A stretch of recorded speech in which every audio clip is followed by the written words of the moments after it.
представник на комисијата не ме може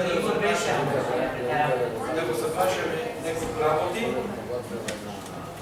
Значи, имам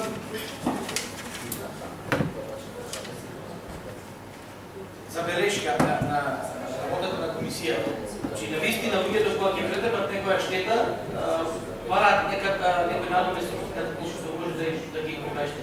Ова општината нема да го прави, да прави плана. Добро, сам, меѓутоа, ние ниту комисијата е испраќаме да ја провери тие факти, ниту сакаме да видиме дали тоа навистина се случило, туку едноставно ги препраќаат нивните барања до комисијата за финансија и буџет. Значи имавме такви примери, каде што навистина може треба да биде елементарна непогода, ако до елементарна непогода е човекот настанал, тогаш треба да ги бара парите. А ние на некој начин ги обезхрабруваме регентите да баша. Тоа е едната работа. Втората работа, значи затоа сакам да имаше представник тука од комисијата.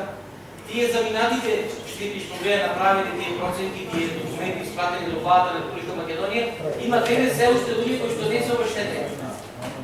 Значи зошто е тоа така? Јас тоа сакам да прашам. Немаше договори Драги Јошевски да беше днес некој, тоа е владата. Па добро, дали има некоја конкретна документација, што се вака тоа ништо не било болесно. Значи луѓето едноставно лутаат по шалтерите во студијата и прашаат зошто не ги се пари.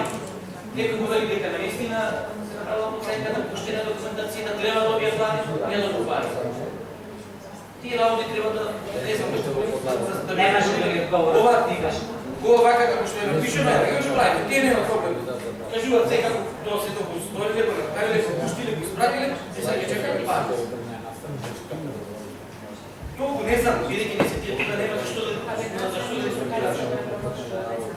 Добро, дали некој друг баре бидејќи